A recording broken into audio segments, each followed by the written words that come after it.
आपने बोला कि आपके जो सबसे नज़दीक वाला चैप्टर है इसमें वो हनुमान जी वाला है। जब मैंने 24 अध्याय देखे, विषय सूची देखी, तो इसमें अध्याय नंबर 5 E+R = O, ये इसने मेरा ध्यान आकर्षित किया और इसको मैंने सबसे पहले पढ़ा चैप्टर को। इसके बारे में थोड़ा डिटेल से बातचीत करते हैं। और मुझे बहुत ये एक बिल्कुल अलग सी चीज़ लगी, और जब मैंने अपनी ज़िंदगी पे भी इसको लागू करके देखा तो मुझे लगा कि यार बहुत वैलिड है, क्योंकि आदमी कहीं ना कहीं चेक करता है और फिर लगता है कि यार 100% सही है। तो E+R = इस अध्याय के बारे में थोड़ा बताएं सर। इस किताब में सबसे पीछे आखिरी के बिल्कुल पेज पर सबसे उसको उलट दें तो एक कोट लिखा है मैंने, वो मेरी जिंदगी का शायद सबसे अच्छा कोट है जी। और वो किसी जयपुर के प्रोग्राम में मेरे मुंह से स्वतः ही निकल गया कि घटना का घटना आपके हाथ में नहीं है, घटना में रंग भरना आपके हाथ में है। मैं थोड़ा सा इंटरप्ट कर रहा हूँ। इस कोट को जब मैंने ये पढ़ा तो इसको आपके नाम के साथ मैंने 10 बार तो जरूर कोट कर दिया। अरे अरे अरे अरे, अद्भुत है ये अपने आप में। जयपुर के एक इवेंट में मेरे मुंह से निकल गया। स्टेज पे कभी कभी निकल जाता है, आपके मुंह से बहुत कुछ निकलता है, लेकिन कुछ ऐसी चीजें होती हैं जो कल्ट हो जाती हैं कि फिर यार फिर दोबारा नहीं बोली जा सकती। कि घटना का घटना आपके हाथ में नहीं है, घटना में रंग भरना आपके हाथ में है। तो ई तो है घटना, जिसको बोलते हैं इवेंट, राइट। और आर जो है उसमें रंग भरना, जिसको बोलते हैं रिस्पॉन्स, और ओ है उसका आउटकम। कि घटना आपके हाथ में नहीं है, इवेंट कुछ भी हो सकता है। आपके घर में प्रॉब्लम हो गई, आपकी टीम खराब हो गई, कोई भी नकारात्मक बात आपके साथ हो गई, अब उस पर आपका रिस्पॉन्स डिसाइड करता है कि आउटकम कैसा आएगा। कभी कभी क्या होता है, छोटी सी घटना में हमारा रिएक्शन इतना खराब होता है कि घटना तो तिल मात्र की होती है और रिएक्शन इतना हमारा खराब होता है कि आउटकम और बर्बाद हो जाता है। झगड़े हो रहे हैं रोड पे, हाँ, मतलब छोटी सी बात थी, 2 गाड़ी का बम्पर लग गया, अब दोनों उतर गए, गाली गलौज होगी, इतने में मर्डर हो गया। मतलब बम्पर को ठीक कराने की कीमत 500 रुपए थी, आदमी चला गया। घटना इतनी सी थी, लेकिन रिएक्ट किया रिस्पॉन्स करने की बजाय, आउटकम खराब हो गया। इसके 2-3 उदाहरण मैं आपको देता हूं। प्लीज।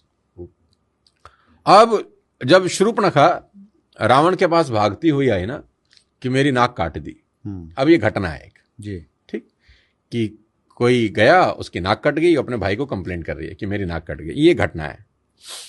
अब इसका रिस्पॉन्स क्या है? अब रावण ने इसका रिस्पॉन्स ऐसे दिया कि बहना छोड़ूंगा नहीं, जिसने तेरी नाक काटी है उसको तो मैं दिखाता हूं अब। ये है रिस्पॉन्स।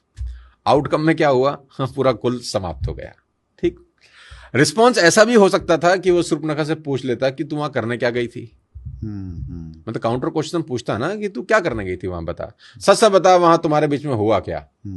ये क्रॉस चेक करने दे मेरे को। हाँ, मुझे एक बार पता कर लेने दे कि मेरे वो उनका पॉइंट ऑफ व्यू भी जान लूं, जिन्होंने तेरी नाक काटी है, कि इन्होंने नाक काटी क्यों। तो अगर ये 3 सवाल पूछ लेता कि वहां हुआ क्या, तू वहां करने क्या गई थी, एक बार मैं उसका पक्ष भी जान लूं, तो रिस्पॉन्स बहुत बेहतर होता। रिस्पॉन्स में मां का हरण नहीं होता, और आउटकम कैसा होता? राज करता। लेकिन उसका रिस्पॉन्स कैसा था? वाहियात।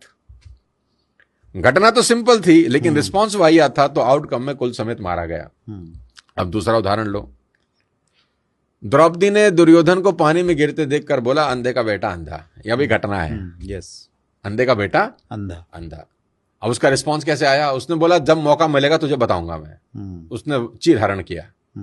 आउटकम क्या हुआ? 100 भाइयों समेत खत्म, समाप्त। रिस्पॉन्स ऐसा भी हो सकता था कि उसके बोलने से थोड़ी ना तू अंधा हो गया। भाई, उसने अंधा बोल दिया, उसके बोलने से तू अंधा नहीं हो जाता था भाई। अब आपको किसी ने गधा कहा, किसी के गधा कहने से तो आप गधा नहीं होते ना, लेकिन जैसे तुमने बाजू चढ़ाई कि तुझे बताता हूं अब हुए कि तुम गधे। तो रिस्पॉन्स ये होना चाहिए था कि तेरे अंधा कहने से मैं अंधा नहीं होता यार। बड़ा कूल सा रिस्पॉन्स है। आउटकम क्या होता? कोई दिक्कत नहीं थी, लेकिन रिस्पॉन्ड क्या था कि तुझे बताता हूं मैं। अब तीसरा एग्जाम्पल देता हूं, आपकी ऑडियंस पागल हो जाएगी सुनकर, प्लीज। तीसरा एग्जाम्पल इसका यह है कि इवेंट इतना खतरनाक है, और रिस्पॉन्स देखना फिर आप। इवेंट ऐसा है कि सौतेली माँ राम को कहती है 14 साल के लिए चला जा। सौतेली माँ, बायोलॉजिकल माँ भी नहीं जी, 14 साल के लिए चल। कितना खतरनाक इवेंट है। निरपराध आदमी जिसकी कोई गलती नहीं है, उसको बोला जा रहा है तो 14 साल के लिए चला जा। अब रिस्पॉन्स देखो। उसने कहा, माँ बस इतनी सी बात। आउटकम देखो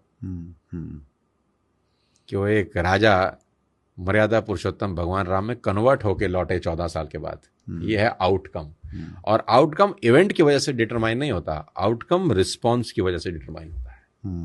अब 3 आपको मैंने अलग अलग एग्जाम्पल दिए। पहले 2 में रिस्पॉन्स इतना वाहियात था, कुल समाप्त हो गया, और तीसरे में रिस्पॉन्स इतना शालीन था कि आज युगों बाद भी भगवान राम की चर्चा होती है सिर्फ उस एक रिस्पॉन्स के कारण। अगर वो अटक जाते उस दिन कि मैं नहीं जाता, मैं कैसे चला जाऊं, गृह युद्ध हो जाता। लेकिन रिस्पॉन्स इतना शानदार था कि अरे भरत बना मैं बना एक ही बात है। देखो कमाल हो गया है। सारा खेल उस आर का है वत्स साहब, जो ई के बाद आता है।